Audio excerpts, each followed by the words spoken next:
Good morning, everyone. Thank you so much for joining us. We are excited to have Clint Osler on with us this morning, and we're even more excited about the fact that he has started up an airline service, a shuttle service, which will provide air service from the Fairchild International Airport in Port Angeles directly to SeaTac Airport.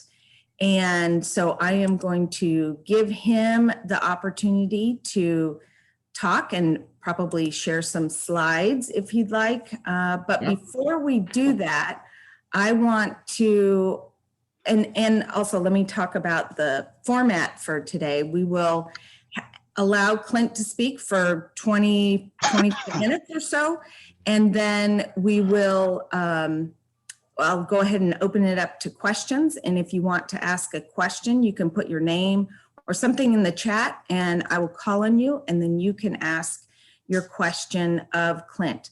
But before we kick that off, I want to introduce everyone to Jeff James. He was just selected by the Port Commission yesterday to be our next executive director at the Port of Port Angeles, since Karen is stepping back into more of a part-time role so she can help support family members. So Karen will continue to be around, which is an amazing resource, but we're really excited to have Jeff join us to lead the Port of Port Angeles. Jeff served 34 years in the Navy and he's just getting out. He owns property in Sequim. So Jeff, you want to take it just for a moment? And thanks so much for joining us. I didn't know you would. Your first day is not until Monday, so you know you're not getting paid. Surprise. No, thank you for the introduction. I really, enjoy or I'm excited for the opportunity. I think, as the executive director for the port, a lot to learn. I recognize that, but, I want to be part of the community and be engaged with as many facets as I possibly can. All right. Thank you, Colleen. Thanks so much, Jeff. Okay, so with that, Clint, I will let you take it, and I have allowed screen share. So if you'd like to share the screen and take it this morning, welcome and thank you. Thank you. Yeah, I'll share my screen here. Give me a second here. I'll make sure I share the right screen. Yeah, so thank you, Colleen. I appreciate that.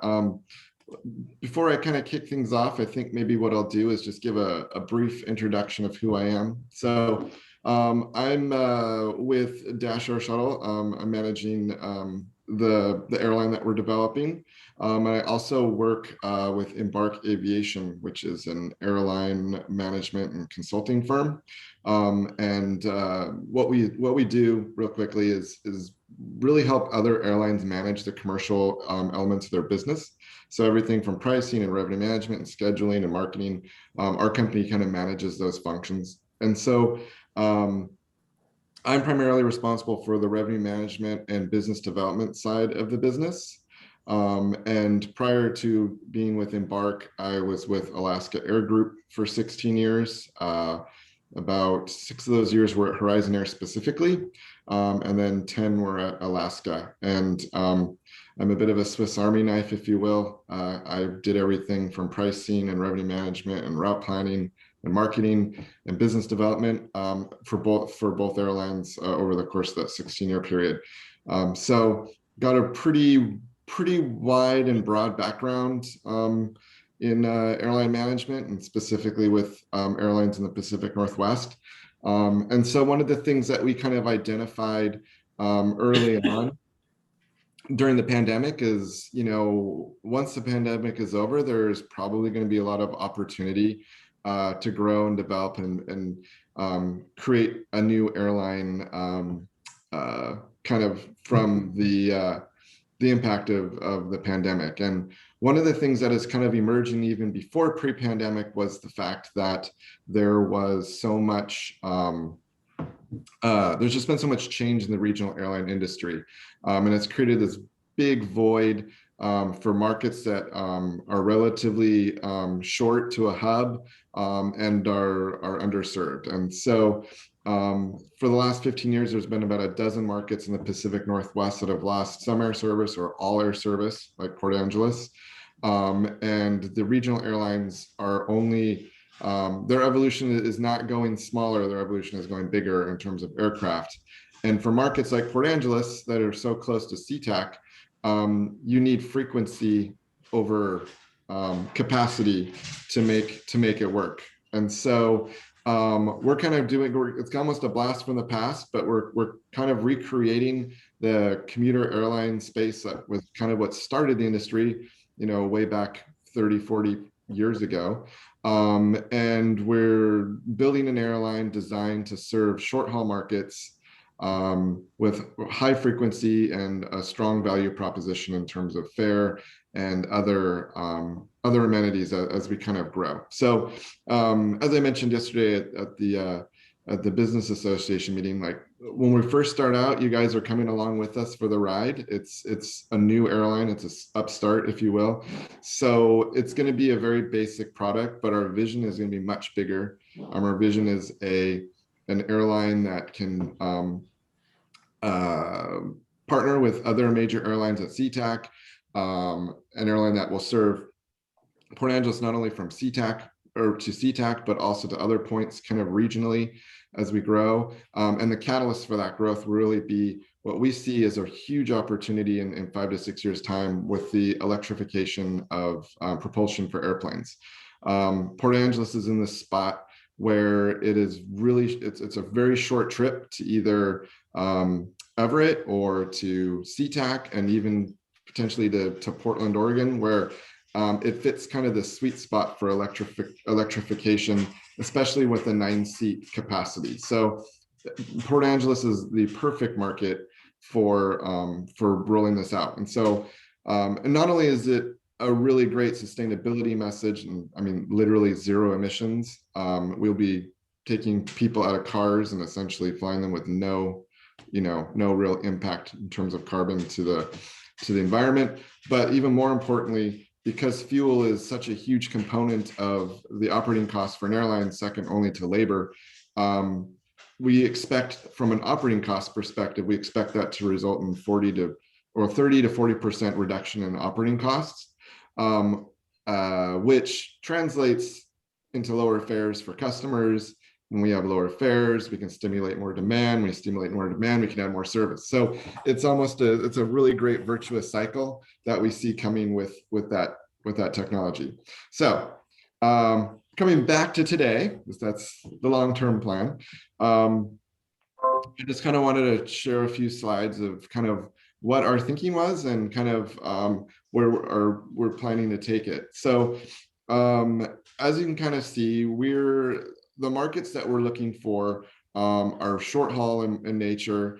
They're under 100 miles. They're relatively difficult to get to or reach by either car or geography or traffic or infrastructure.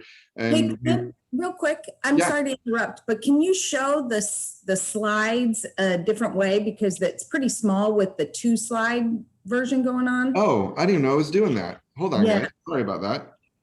So like do the slideshow or something. This does the job. It's showing notes. Oh my goodness. Okay, no. How do you? You might have to restart your screen share and say no to show notes. Yeah, go to screen share. And then I had this problem yesterday. Go to screen share and then go to show slides, which will take your notes off. And then reshare. Okay, let's try this again. Sorry guys, it's the first time I've ever done that before. Let's see. Share. There we go. There Beautiful. Is it? This is like. Yep. Okay. Does that work? Yep. Perfect. All right. Sorry about that.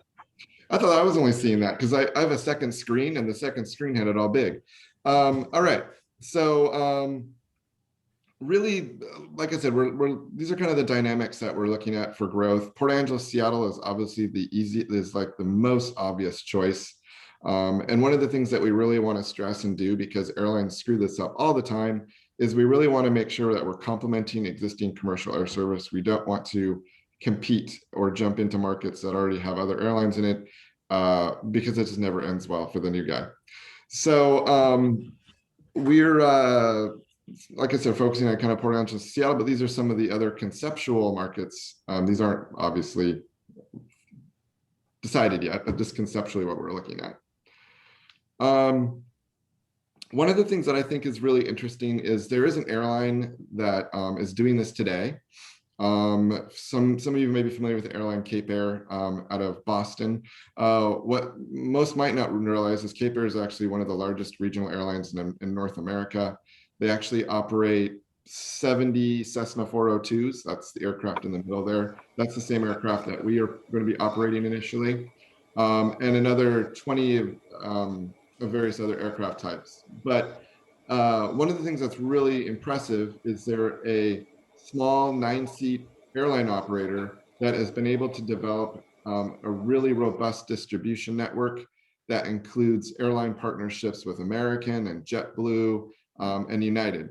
And so we really see this as being a really great opportunity for us in being able to expand our footprint in the Puget Sound region by building relationships that are similar in nature. So we're fairly confident about a year into service that we'll be able to work with the larger carriers at SeaTac to try to form partnerships and kind of leverage Cape Air as kind of that model for doing so. Kind of jumping into where we were going with kind of product.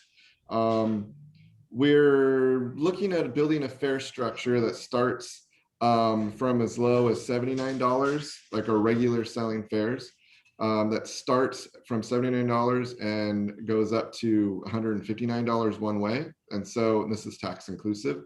So this, and that's, you know, the higher end, that's folks, so it's like last seat availability. They want a refundable fare. They want flexibility.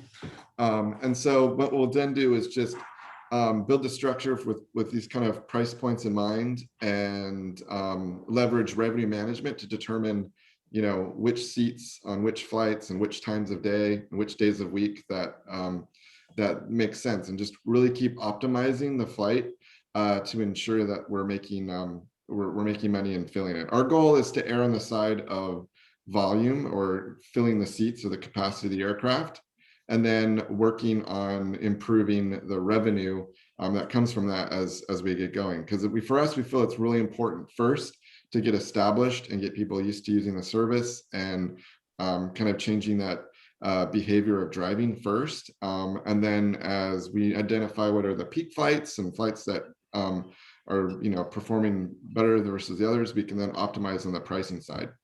At the end of the day, we need to realize 6.5 people a flight.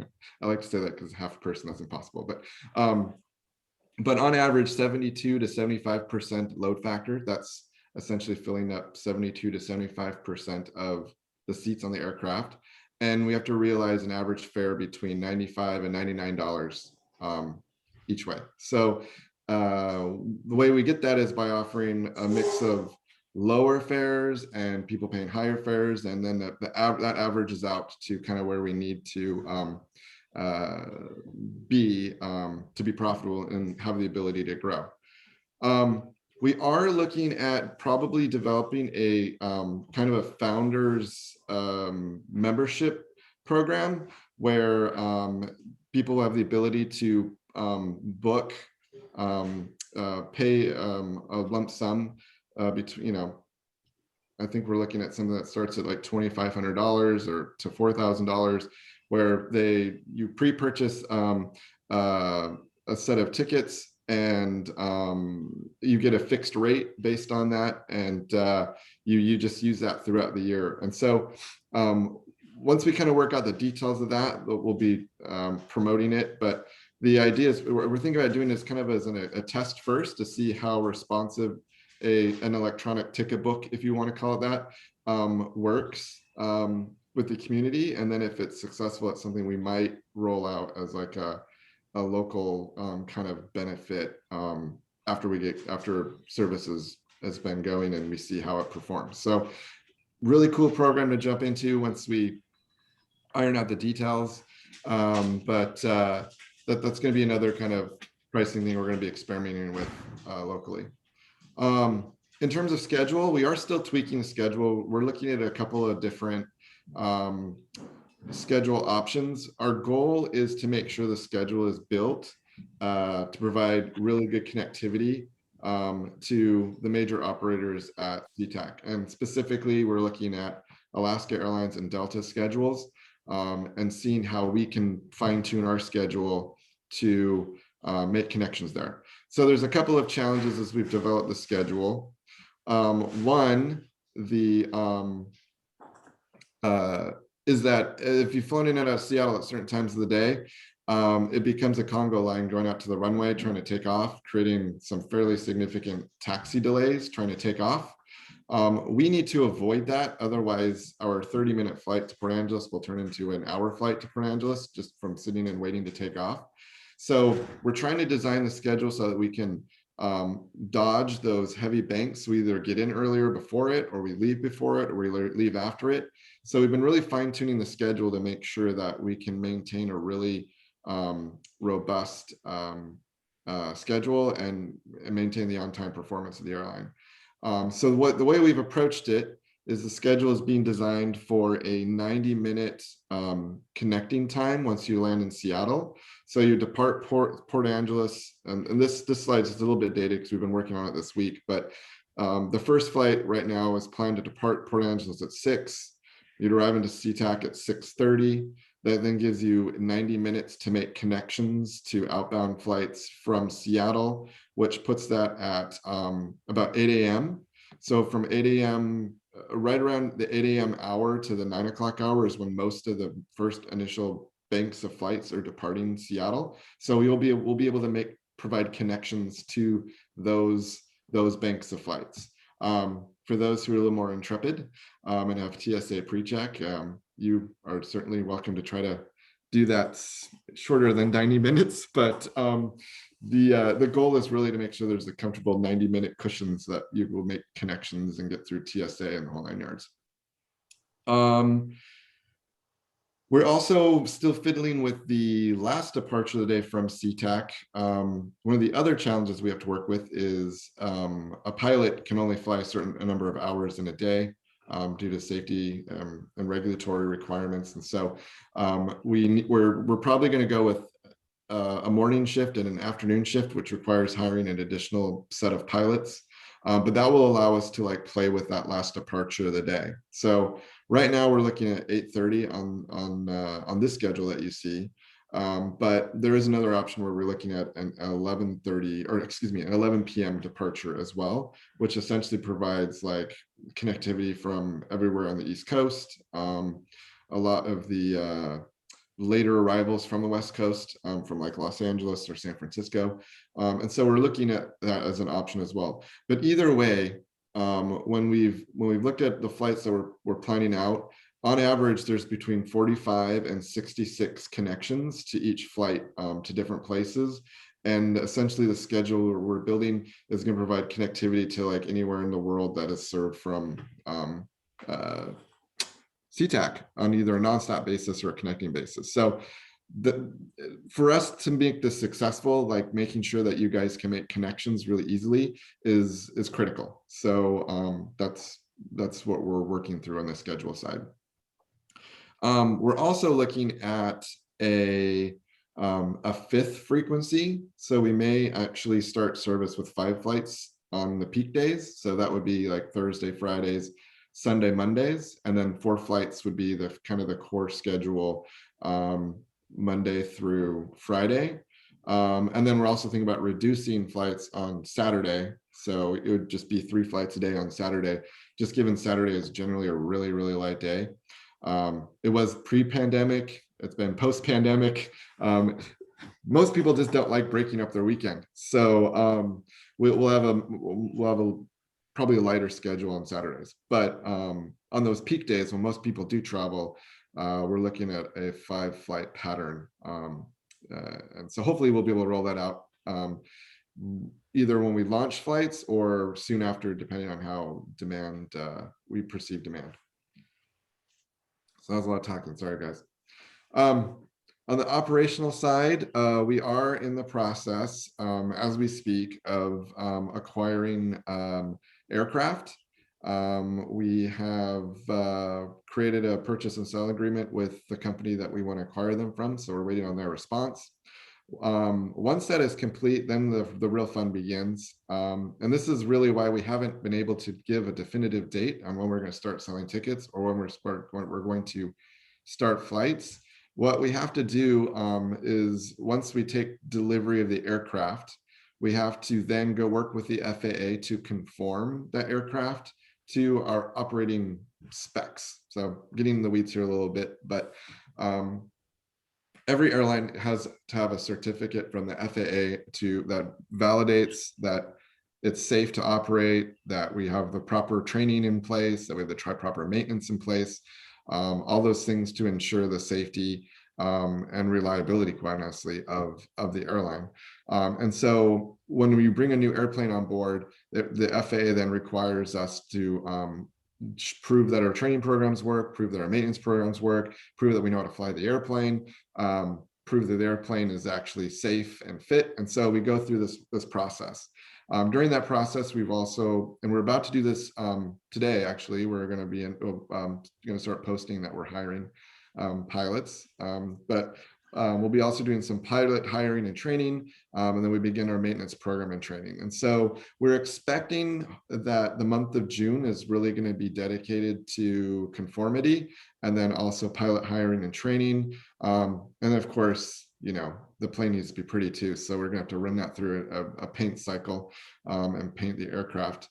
We're hoping then for the last couple of weeks or the first few weeks of July, we're completing our proving runs, and we get the all go from the port or from the FAA. Our plan is, if once we understand the timing with the FAA, our hope is that we can start beginning to sell tickets by the end of June. And so we just need to get through a couple of these milestones with the FAA first, to ensure that we don't want to set everything up and then end up having to take a delay later or refund people's money. So we're our plan and hope is that we can be open for sale on June 20, the end of June. And then the idea would be first flight would be 30 to 45 days from that point, because we don't want to start selling tickets and then start flying the next day, because it's just not gonna, no one's gonna be on the plane.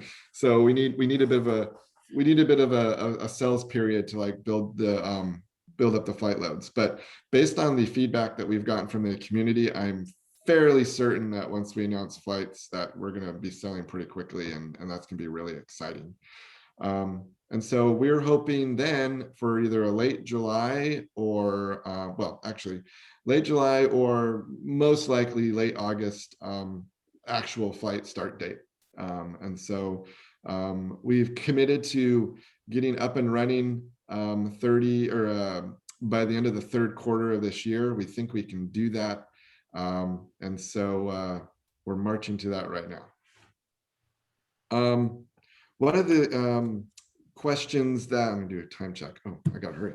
One of the questions we get is, where are we going to be flying to when we go to SeaTac? So initially, until we can get into the main terminal and we can have TSA set up in Port Angeles and work through some other details with the Port of Seattle, the idea is we're going to fly into Signature Flight Services. It's a private terminal on the southwest corner of the airport, and then provide a shuttle service that will take people from Signature over to the main terminal, similar to when you park at a remote parking lot at SeaTac and then ride a shuttle over to the airport. I think the difference is, and I'm doing this today with the Port of Seattle, is we're trying to identify roads or access points that avoid the main expressway. So when you go to pick up people today and you have to get them to the arrivals or departures, queue, it can get really, really, really long.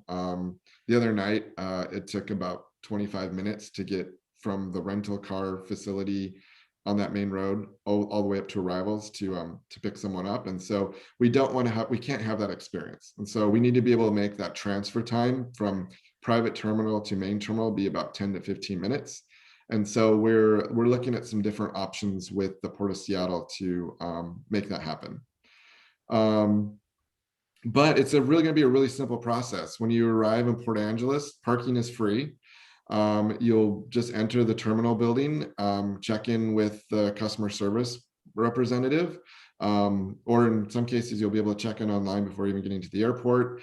And then you just need to be there between 20 and 30 minutes before departure. It doesn't take very long to board 9 people, so I would not be any later than than 20 minutes before, but that is, substantially better than 2 hours being at the airport 2 hours before in other cases. So, and then you just hop on the plane, and then it's going to be a quick 30-minute flight over to SeaTac, and then we'll shuttle you over to the main terminal, and then you can either check in with the airline again if you need to check your baggage, or if you've already checked in with the airline online and you don't have baggage, you just go directly to the gate and fly like you normally would. And that's about it really on kind of where we're at and where we're going. Aircraft wise, we're, as I mentioned, we're looking at the Cessna 402C. It's a 9-passenger unpressurized twin engine piston power turboprop. It was what San Juan Airlines used to fly back in the day from Port Angeles. And it is, we're not going to sugarcoat it. These planes they're safe. They're used in commercial operations today, but they are older. And so the plan will be to start with this aircraft, and as we grow, within 5 years, we intend to replace them. So it is not going to be the permanent airplane of choice for Dash. We're like I mentioned, we're looking at going through in 5 years' time, going through going to a new aircraft that's state of the art and is essentially, fueled by electricity. So, and it sounds a little pipe dreamish, but it's really close to reality. It's being tested right now, and the expectation is that it will be, approved and authorized by the regulatory authorities in the next 5 to 6 years. So, we're excited to see that day. But out of the gate, we're going to be a little bit simple. So we're excited to serve the community and excited to grow with you guys. Okay, great. Thank you so much, Clint. So we have a couple questions in the chat. The first one was from Mike Flynn. Mike, you want to ask your question? Sure. I was just curious about what we're doing about TSA. And as I just see on this slide that we would have to go through TSA screening at SeaTac, and that would not be available in Port Angeles at this time. Is that right? Yeah, that's correct. So the challenges of TSA is they're way understaffed right now, and 2, they kind of want to see that there's going to be airline service. Like they wanted to see some level of success first before they reintroduce like the equipment and everything into at Port Angeles. We're going to be working pretty closely with them once we get started, and I think Dan can speak to this a little bit as well. But the idea is to eventually have TSA back in Port Angeles. And we just think it's going to take probably that first year to show that their service is successful and that, there is demand for it. And therefore they can set up the facilities there in Port Angeles.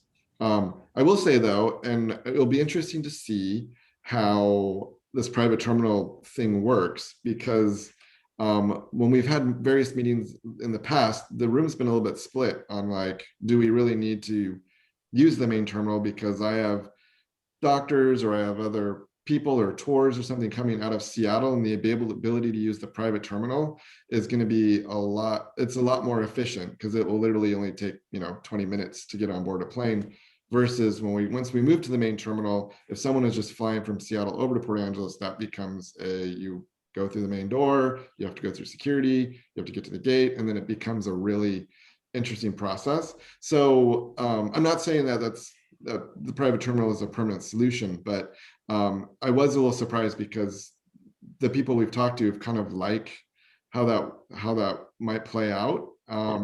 And so for us though, the business is about making connections to other flights. So we want to make sure that that is being served really well. And if that means TSA in Port Angeles to facilitate main terminal connections, then that will be the path that we'll go down.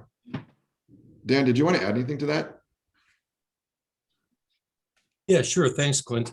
So the terminal, for those of you that haven't been to the terminal in the last 3 years, there's been a huge facelift and makeover.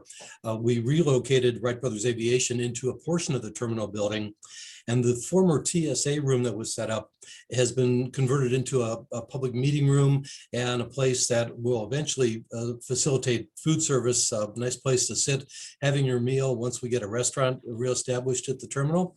But we are really in favor of eventually getting TSA back if the airline, one of the airlines successful and TSA is comfortable with working with Dash Air. We're right on board with facilitating them in any capacity that's needed out here at the terminal. Great, thank you, Dan. So Reve, you had a question? Or two or three? Or a few.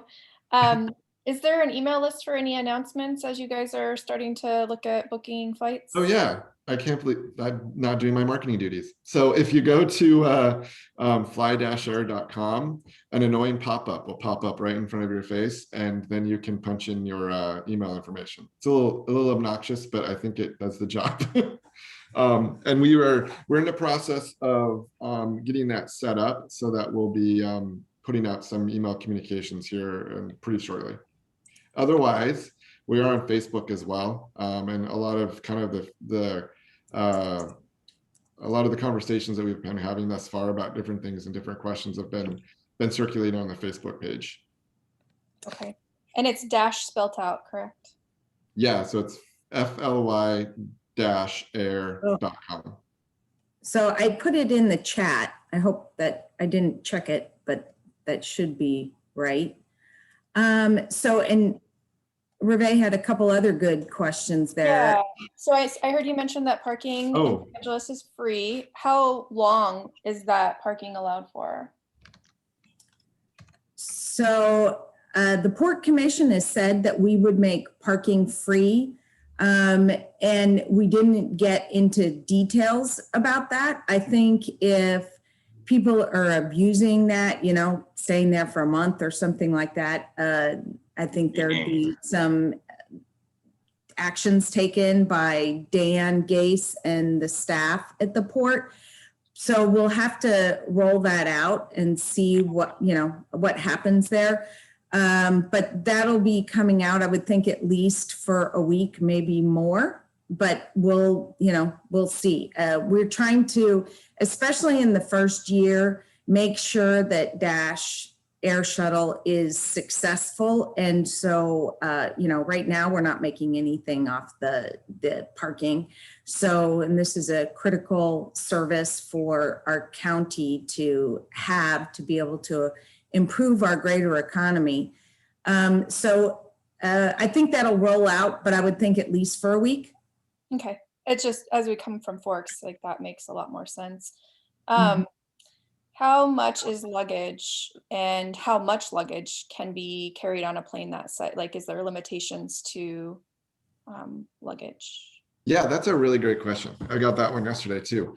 I think what we're going to do is follow kind of best practices for airlines that operate similar equipment. So Kenmore Air, Cape Air, for example, Southern, they all operate very similar aircraft types. So I think the plan initially will be an allowance of one check bag and one small carry-on item per person. The weight limits, when we've been doing the research, has kind of been about 38 pounds. And so in order to accommodate all of the luggage and whatnot, we are going to have a little bit different limits than say flying on Alaska Airlines or Delta. We're not initially planning to charge for the first bag, so you'll be able to check a bag free. And then mainly because it's such a short flight over to SeaTac, and you kind of have to make your own connections. So it didn't make sense to like charge for bags. However, if someone does show up with 2 bags or 3 bags, then we were going to have to probably reserve the right to either refuse it or charge, a fee on top of that, depending on room. So if there's space on the flight, we'll certainly try to accommodate it. But if not, there's only so much room on the aircraft. And it's really interesting because there's a picture on the screen there, but the baggage is actually stored in the nose of the aircraft. That's the baggage compartment. And then there's a really small compartment behind the seats in the back.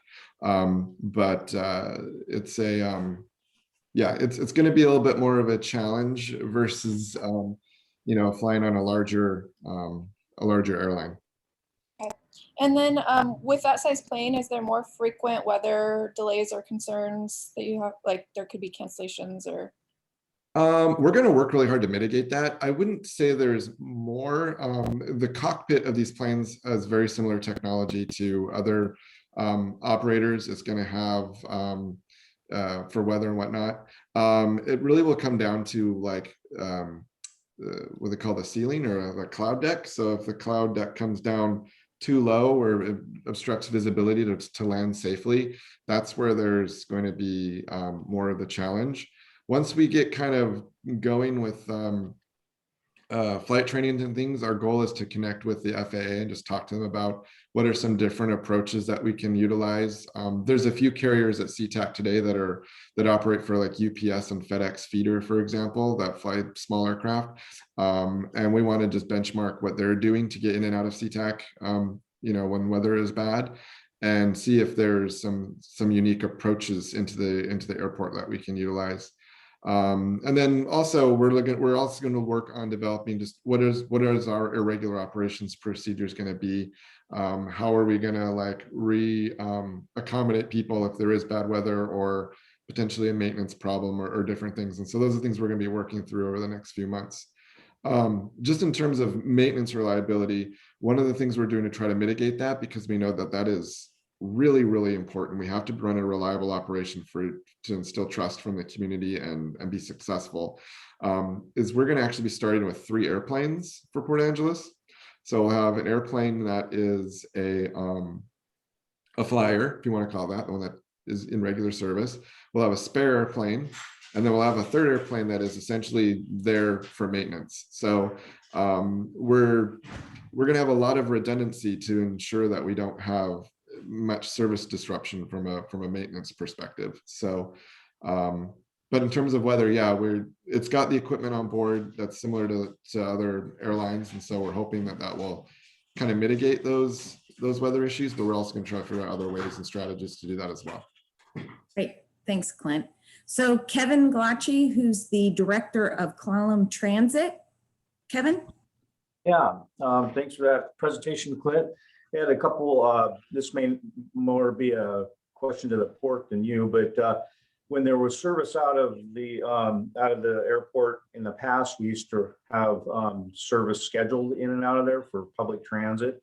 And then we went to a deviated type service where just because of the volume wasn't quite there. So someone would call and let the front office know we deviate into there. We did have, I think, a little kiosk and then a bus stop sign out front. So probably something to think about if we're going to have that option, that we need to have time to prepare for that and look how we're going to schedule that into our routes. Because, quite frankly, if someone's flying from Seattle to Port Angeles and maybe going to Victoria, they can quickly get down to the Gateway Transit Center by bus, and sometimes taxi and Uber hasn't been quite sort of dependable lately. I do know that. So anyway, I just want to throw that out there. So. Yeah, I think Lindsay had actually mentioned this to me yesterday. I believe he's on the city council. Yep. In Port Angeles. Yeah. I think he's our board chair as well. Yeah. So, one of the challenges that came up in some other meetings was the fact that there isn't like hotel shuttles or other shuttles from the airport to downtown. And so he had suggested that we connect with you guys in the or the port and talk about how we can facilitate maybe the public transit option around kind of the flight times in some way. okay. Well, let's work on that. I mean, I think the volume is going to be higher than it was in the past. I mean, it's just more people are choosing that option. And so Yeah. I'm glad to see that you guys are working on another option for us to get on off the pencil here. So thanks for that. Definitely. Great, thanks, Kevin. Patricia, you had a question and a comment? I do. Firstly, I'm very excited about your background. I think that you have the depth that might make this actually work. Secondly, there was a port study 11 years ago with Kenmore Air, and I don't know if you've seen it or not, but the two things that made Kenmore not flyable for most people was you could get out, but you can't get back. And the other thing was the shuttle. And I'm so excited to see that you recognize the fact that the East Coast flights come back late. I fly every other month or more, and I could never get home. Nothing comes back after 7:30, no public transit, nothing. So going out was easy, getting back was impossible. So I'm really excited about your schedule, and I wish you the best of luck. And I'll be buying one of those huge passes. Thank you. Oh, thank you. Terrific. So let's see. Next, Raleigh Dawson, who lives over in the Seattle area, but does a lot of work over here. Raleigh?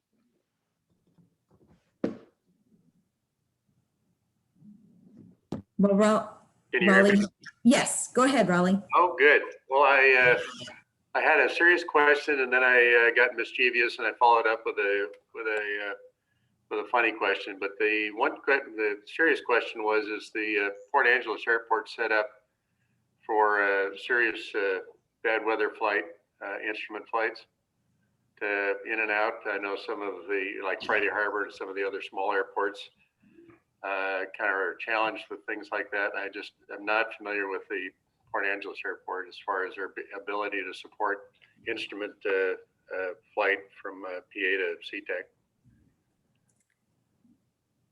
Colleen, would you like me to touch on that?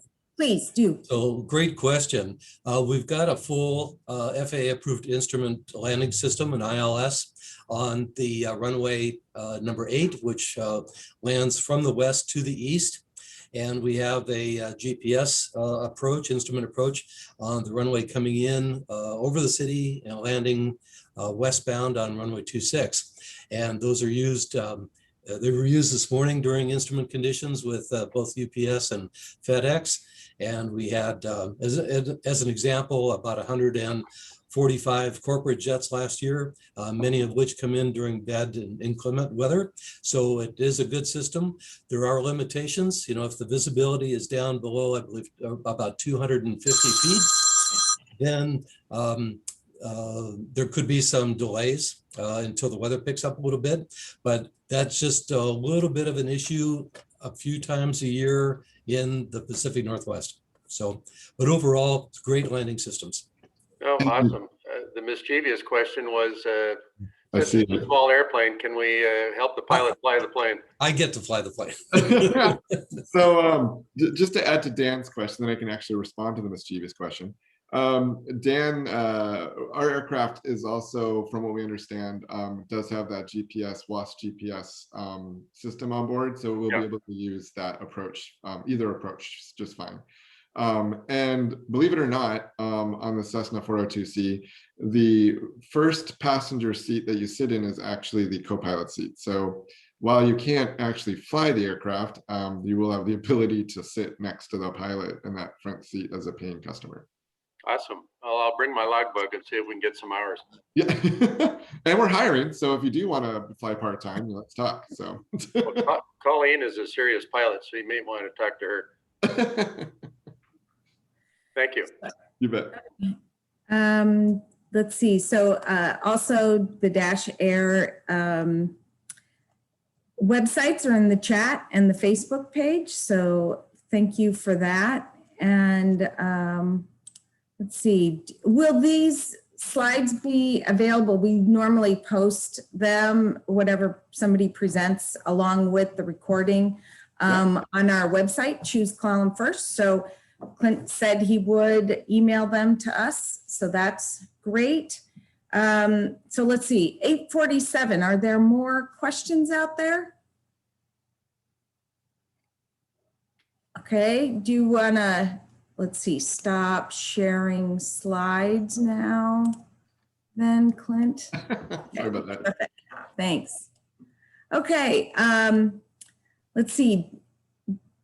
And I think everybody heard me introduce Jeff James. And of course, we've got John Netter on the line as well, who's the Director of Airports and Marinas and Leases. John, do you have anything that you wanted to add? Good morning, everyone. Nothing special to add other than the port is very excited about this. I believe Dash Air is either the 15th or 16th different airline that we've talked to in the last 6.5 years trying to restore commercial service here.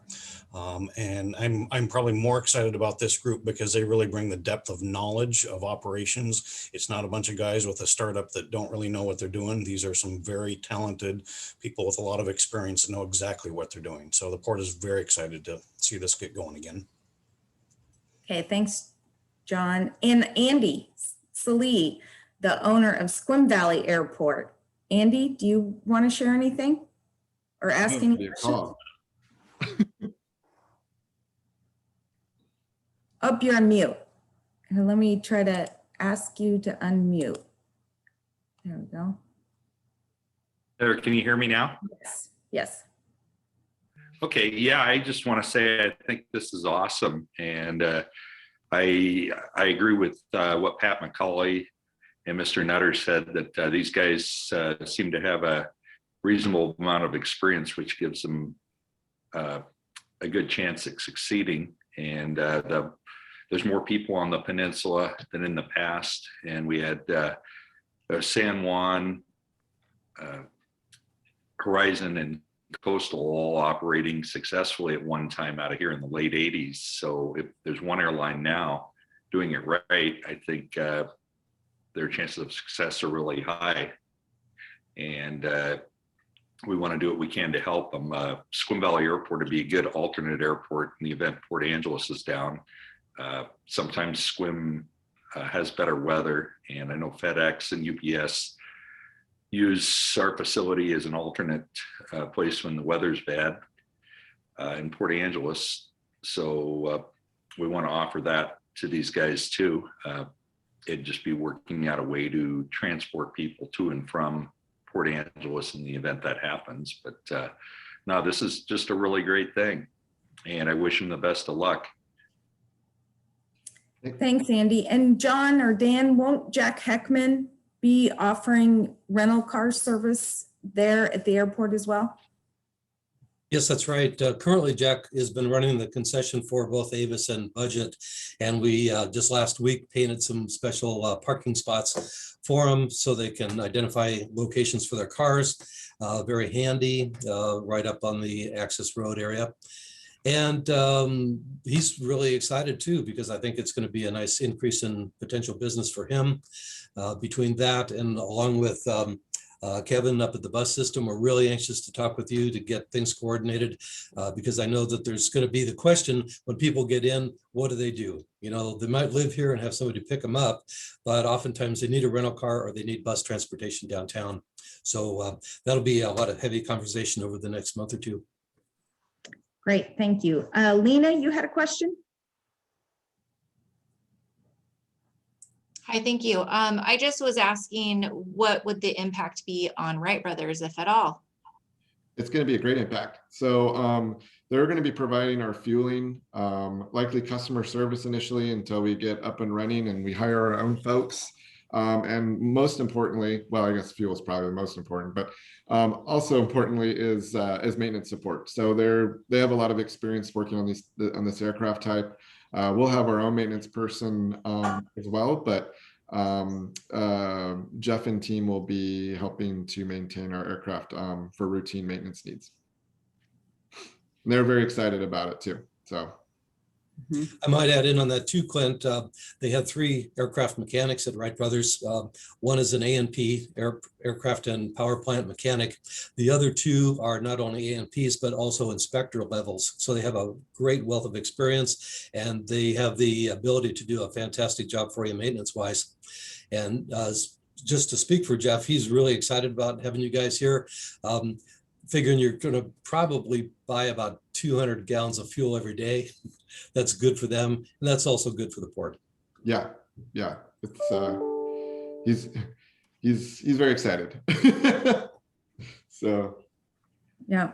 So, and this first year is going to be so critical to show that there's a demand.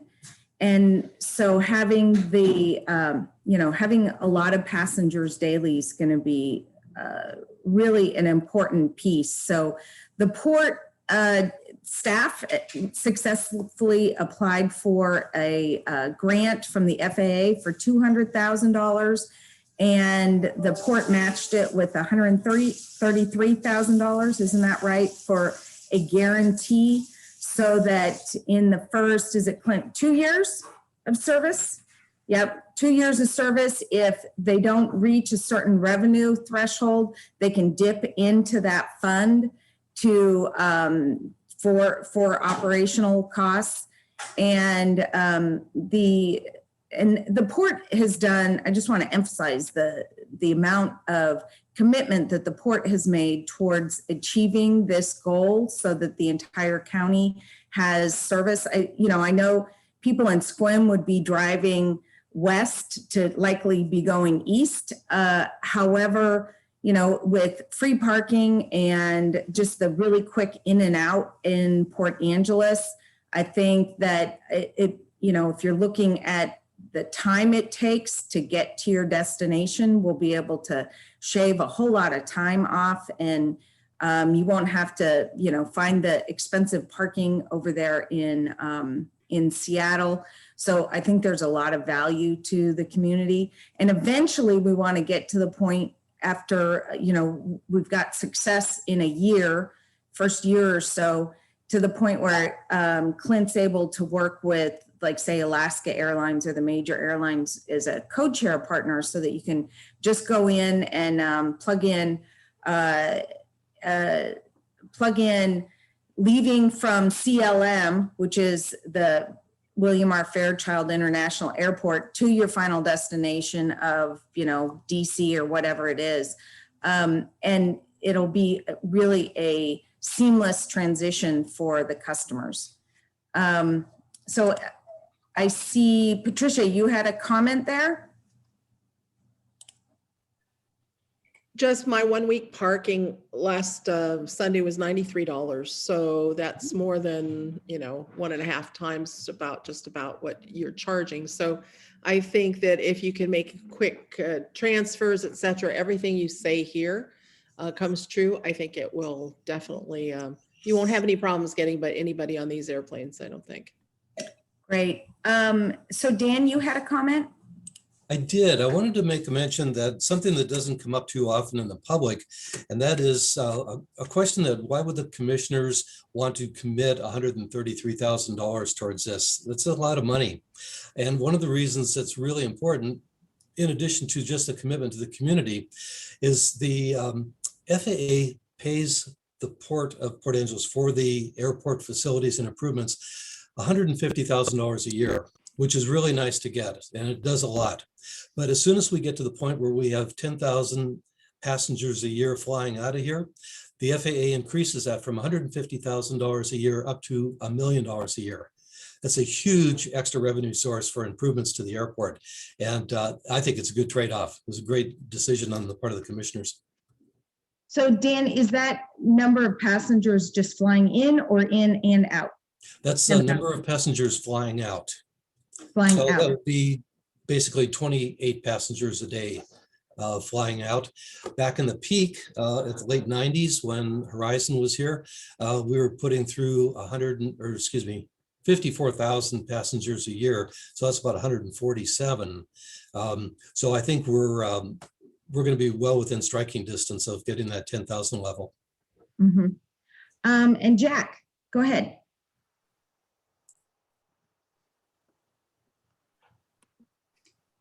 Can you hear me? Yes, go ahead, Jack.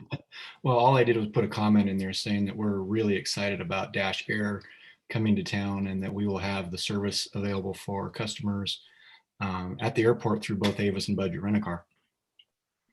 Terrific. Are you going to have, like, how many cars would you have available there, would you think? You know, we'll base it upon the demand. So we'll make sure that there's enough available to take care of people. And, you know, time will tell how many we need. We can scale up or scale down pretty quickly. Okay, terrific.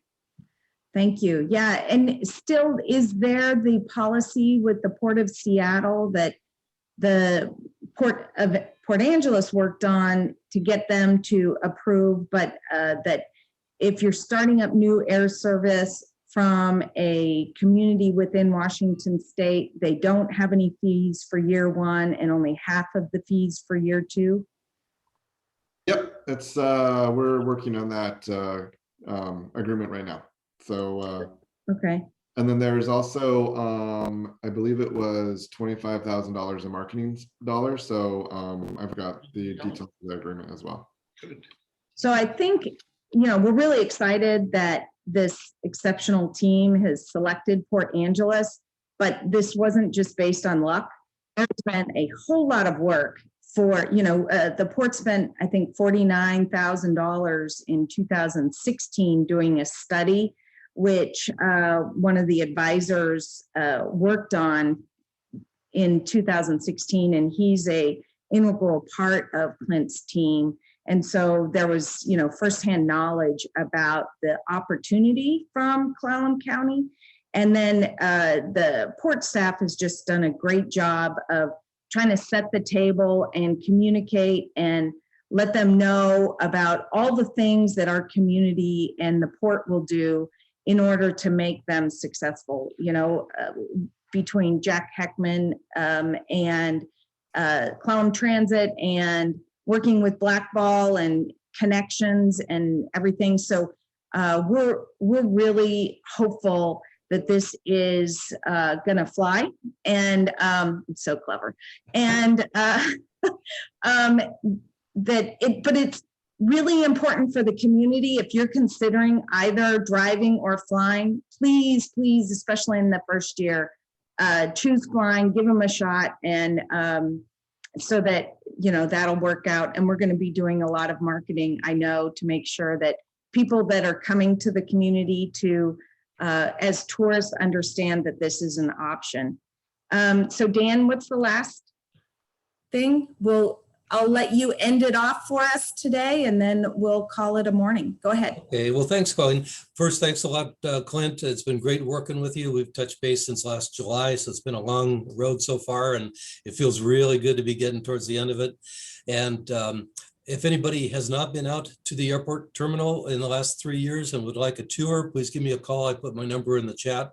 Happy to give you a personalized tour and show you the facilities and how it's going to work, and answer any questions you might have. We love visitors. Thanks a lot. Okay, thanks very much, Dan. And thank you, Clint, for joining us today and choosing Clallam County. And, you know, the important, this is going to be great for Forks. You know, this is going to be great for Squim people. I hope folks from Jefferson would come over as well. And so, you know, yes, the airport is located in Port Angeles, but this is a much broader community asset, as the Port of Port Angeles is a countywide asset as well. So thank you. And we'll see you guys next week. Thank you. Thanks, everyone. Bye-bye. Colleen, do you have a second? I do. I'm going to stop recording.